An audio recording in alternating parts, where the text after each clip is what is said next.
அன்பு செல்லமே, நல்ல செய்தியை தான் நான் உனக்கு கொண்டு வந்திருக்கிறேன். அவசரமாகத்தான் கொண்டு வந்திருக்கிறேன். முழுமையாக கேள். உன் மனதில் கவலைகள் இருக்கிறது என்பதற்கு காரணம் முழுவதும் நீதான். நீ மட்டும்தான். நான் சொல்வது புரியவில்லையா? நான் எப்படி சாயி கவலைகளுக்கு காரணமாக இருப்பேன் என்று நினைக்கிறாய்?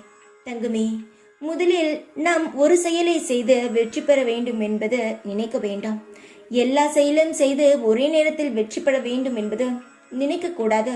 அது நடக்கவும் நடக்காது. உன்னுடைய முயற்சியில் முதலில் ஒரு செயலை செய்து அதன் பிறகு அது வெற்றி அடைந்தவுடன் அடுத்த கட்டத்திற்கு நகரலாம். எல்லாவற்றையும் ஒரே நேரத்தில் செய்தால் எதிலும் வெற்றியாக முடியாது. உன் கவனமும் சிதற ஆரம்பித்துவிடும். நான் சொல்வது புரிகிறதா? உன் வாழ்க்கையில் எப்பொழுதுமே ஒரு செயலை செய்து முடித்தவுடன் நீ அடுத்த செயலுக்கு நீ நகர்ந்தால் சந்தோஷம் கிடைக்கும். நீ செய்வது எல்லாம் சரிதான், ஆனால் பொறுமையாக செய்தால் வெற்றியை நீ பார்ப்பாய்.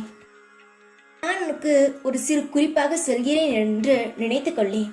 என் தங்கமே, உன் வாழ்க்கையில் நீ முன்னேற வேண்டும் என்பது உன்னுடைய ஆசையை விட என்னுடைய ஆசைதான் அதிகம். அதனால்தான் நான் உன்னை என்னிடம் இழுத்து கொண்டேன். நான் உன்னை வாழ வைக்கும் வேண்டும் என்பது என்னுடைய எண்ணம். அதுவும் உன்னை சீரும் சிறப்புமாக உன்னுடைய ஆசைப்படி வாழ வைக்க வேண்டும் என்பது என்னுடைய ஆசை. முதலில் உன் ஆசை என்பது விட உன் வாழ்க்கையில் நீ முன்னேற வேண்டும் என்பது என் ஆசைதான் என்று நான் சொல்வேன். ஏனென்றால் உன்னை எனக்கு மிகவும் பிடிக்கும். நீ முன்னேற வேண்டும் என்பதே எனது முழு எண்ணமாக இருக்கிறது.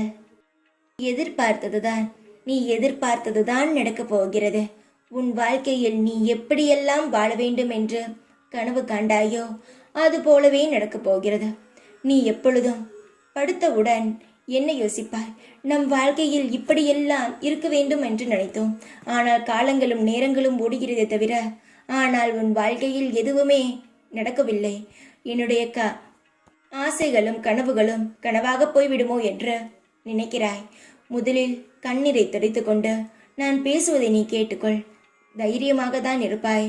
நான் உனக்கு எல்லாவற்றையும் செய்கிறேன். உன் வாழ்க்கையில் முதலில் என்ன தேவைப்படுகிறது என்று யோசி. அந்த செயலில் இறங்கு. எல்லாவற்றிலும் இறங்கி எல்லாவற்றையும் குழப்பிக்கொள்ளாதே, கவலைப்படாதே. நான் இருக்கிறேன். படிப்படியாக உன் வாழ்க்கையை சரி செய்து உன்னுடைய வாழ்க்கையை அழகாக மாற்றுவேன். அதற்கான தைரியமும் அதற்கான சக்தியும் என்னிடம் உள்ளது. பொறுமை இருந்தாலும் நம்பிக்கை இருந்தாலும் போதும். உன் வாழ்க்கை அழகாக மாறும். ஓம் சாய்ராம்.